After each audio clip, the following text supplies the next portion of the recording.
Halo pemirsa GPR TV dari Sabang sampai Maroke, dari Miangas hingga Pulau Rote. Bertemu lagi bersama saya Mona Azhari Nisa dalam program Kominfo Newsroom.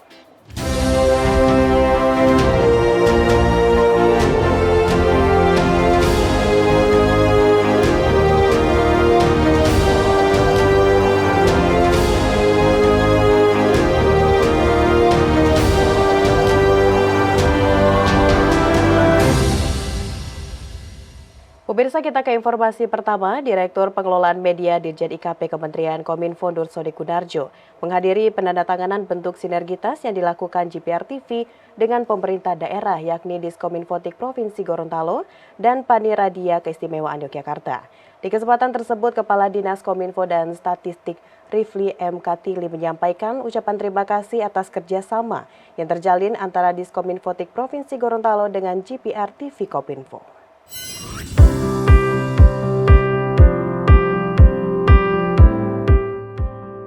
Menindaklanjuti program kerjasama dengan berbagai kementerian lembaga maupun pemerintah daerah yang mengacu pada Impres nomor 9 tahun 2015 tentang pengelolaan komunikasi publik. Government Public Relations Television atau GPR TV Kementerian Kominfo terus memberikan perluasan akses jangkauan diseminasi informasi terkait kebijakan pemerintah kepada masyarakat. Salah satu upaya untuk mendukung hal tersebut adalah dengan dilakukannya penandatanganan kerjasama terkait pertukaran konten audiovisual dengan beberapa pemerintah daerah meliputi Diskominfotik Provinsi Gorontalo dan Paniradia Keistimewaan Yogyakarta pada hari ini, Jumat 24 Februari 2023. Direktur Pengelolaan Media Dirjen IKP Kementerian Kominfo Nursodi Kunarjo menyampaikan bahwa penandatanganan ini merupakan bentuk sinergitas yang dilakukan GPR TV dengan setiap lembaga pemerintah daerah untuk terus menggaungkan informasi dari daerah ke pusat ataupun sebaliknya secara menyeluruh di Indonesia. Ini kan merupakan perpanjangan atau operasionalisasi dari Impres nomor 9 tahun 2015 tentang pengelolaan komunikasi publik, di mana di sana itu kan diamanatkan bahwa kementerian, lembaga, dan daerah ini kan wajib menyampaikan program dan kebijakannya kepada masyarakat. Dan di satu sisi juga pemerintah ini juga wajib menyerap aspirasi dari masyarakat untuk kemudian dijadikan pemerintah juga sebagai dasar untuk menetapkan program dan kebijakan tersebut.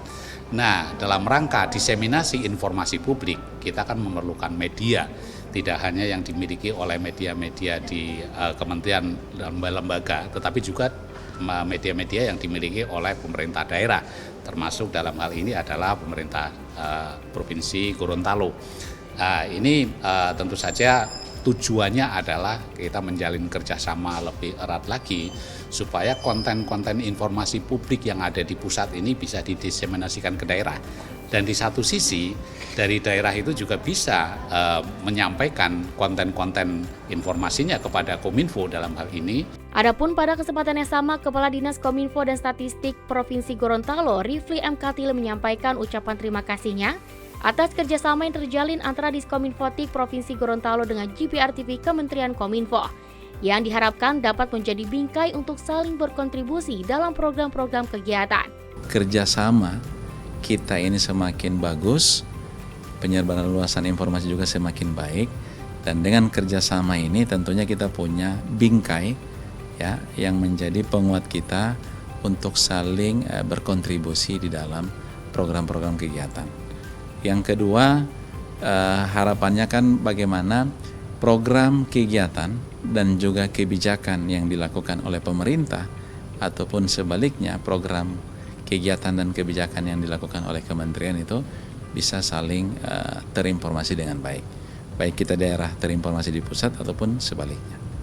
Kepala Subbagian Hubungan Antar Lembaga Paniradia Keistimewaan Yogyakarta, Wita Ratridewi juga mengungkapkan bahwa pihaknya sangat menyambut baik adanya kerjasama ini karena selain mampu meningkatkan branding dari setiap konten yang disediakan Paniradia Keistimewaan, sampai bisa ikut serta dengan program-program selanjutnya, terutama dalam program baru GPR TV Kementerian Kominfo yakni Jelajah Nusantara.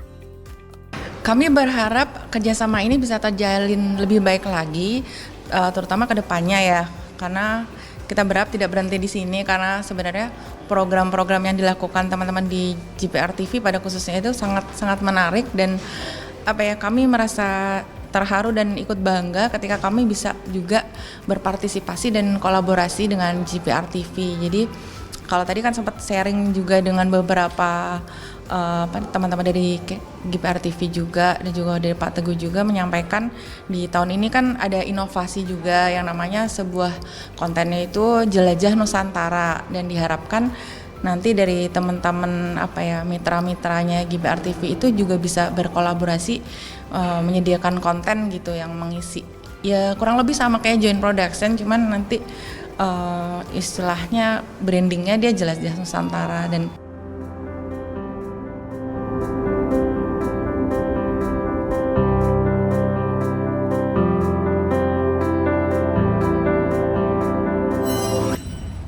Sementara itu pemirsa, Kementerian Komunikasi dan Informatika menggandeng perguruan tinggi untuk bekerja sama dalam mewujudkan masyarakat yang semakin cakap digital melalui program literasi digital.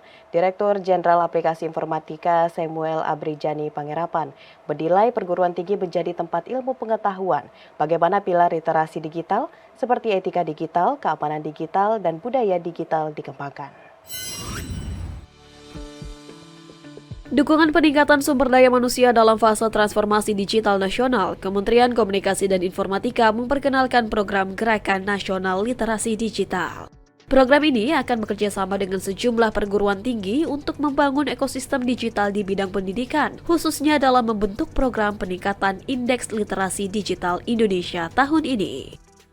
Direktur Jenderal Aplikasi Informatika Samuel Abrijani Pangerapan menilai perguruan tinggi menjadi tempat ilmu pengetahuan yang dikembangkan. Para mahasiswa akan menjadi contoh kuat kepada masyarakat bagaimana pilar literasi digital seperti etika digital, keamanan digital dapat diterapkan dalam aktivitas sehari-hari. Nah, inilah kita harapkan kerjasama kita dengan perguruan tinggi untuk melakukan riset-riset, untuk melakukan yang namanya materi-materi pembekalan ini supaya kita bisa dimulai dari perguruan tinggi, dan kami punya jejaring yang banyak ini yang hadir sekarang malam ini kita bisa bangun bersama. Karena literasi digital tidak bisa dilakukan sendiri oleh pemerintah dan tidak bisa dilakukan sendiri oleh satu lembaga. Kami sadar itu, makanya kami mengajak untuk berkolaborasi. Mari kita sama-sama melakukan perubahan mendasar. Karena kita memasuki era baru, yaitu era di mana ketersambungan ruang fisik dan ruang digital menjadi satu kesatuan. Untuk itu kita perlu kesadaran baru, perlu pengetahuan baru, perlu yang namanya dibekali dengan keahlian baru agar dapat mengisi ruang digital secara produktif. Sepanjang tahun 2022, Kementerian Kominfo telah memberikan literasi digital kepada lebih dari 1,6 juta orang dari segmen pendidikan yang tersebar di 26 provinsi melalui lebih dari 900 kegiatan. Sehingga tercatat indeks literasi digital Indonesia mengalami kenaikan 0,05 poin dibanding tahun 2021 dari sebelumnya 3,49 menjadi 3,54 poin. Kita beralih ke informasi lainnya pemirsa. Presiden Joko Widodo menyatakan akan membangun sebuah pusat latihan atau training center di kawasan Ibu Kota Nusantara. Pembangunan lapangan sepak bola tersebut akan dibiayai oleh Federasi Sepak Bola Internasional. Sebagai bentuk dukungan pemerintah Indonesia dalam meningkatkan persepak bolaan di tanah air, Presiden Joko Widodo saat meninjau kawasan 1B Ibu Kota Nusantara Kabupaten Penajam, Pasir Utara menyampaikan akan membangun pusat latihan atau training center di kawasan IKN yang nantinya akan terdapat 8 lapangan sepak bola.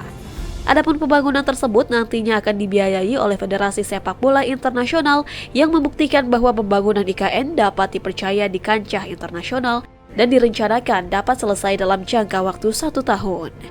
Lebih lanjut, menindaklanjuti arahan Presiden Joko Widodo kepada Menteri PUPR untuk mengaudit stadion sepak bola di tanah air, Presiden mengungkapkan, saat ini pemerintah mencatat terdapat 22 stadion sepak bola di Indonesia telah diaudit dan dievaluasi. 13 stadion rusak sedang dan 4 diantaranya rusak ringan. Untuk training center sepak bolanya PSSI ini akan segera dikerjakan dan diharapkan selesai tidak lebih dari 1 tahun, dan ini akan dibiayai oleh FIFA, menunjukkan bahwa kepercayaan internasional, kepercayaan FIFA terhadap IKN Nusantara ini ada. Presiden Joko Widodo optimis pada tahun 2024 upacara HUT ke-79 Republik Indonesia digelar di Istana Kepresidenan yang berada di Ibu Kota Nusantara. Presiden meyakini IKN memiliki daya tarik bagi para investor sebab menawarkan suasana yang berbeda dibandingkan kota-kota lain. Dalam kunjungan kerja ke IKN pada Kamis 23 Februari kemarin, Presiden Joko Widodo menargetkan pembangunan Istana Kepresidenan di IKN dapat selesai pada tahun 2024. Target selesainya Istana Kepresidenan pada HUT ke-79 Indonesia akan dijadikan momen peringatan HUT perdana di Ibu Kota Nusantara. Optimisme ini didapatkan setelah Presiden berdiskusi dengan arsitek, pelaksana, supervisi, dan manajer di lapangan. Namun dari segi desain akan mendapat penyesuaian sesuai dengan kondisi di lapangan. Istana Kepresidenan di IKN memiliki keistimewaan dibanding istana presiden lain di Indonesia. Istana Presiden di IKN sepenuhnya merupakan hasil karya anak bangsa. Bangunan yang selesai dibangun pun akan segera ditempati untuk mulai membangun keramaian seperti sekolah, pusat hiburan, rumah sakit, universitas, dan lain sebagainya. Jadi kawasan ini adalah kawasan Istana Kepresidenan. Yang saya optimis tahun depan bulan Agustus insya Allah sudah bisa upacara di sini. Kalau melihat landscape dan yang lain-lainnya, tadi saya sudah berbicara dengan perancangnya dan pelaksana di lapangan, dengan para supervisi di lapangan, manajer di lapangan, optimis. Insya Allah selesai.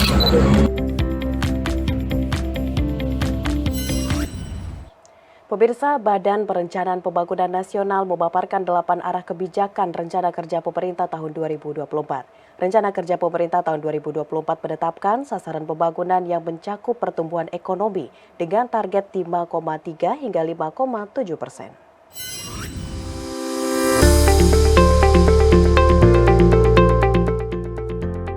Sekretaris Utama Badan Perencanaan Pembangunan Nasional Taufik Hanafi mengatakan ada 8 arah kebijakan Rencana Kerja Pemerintah tahun 2024.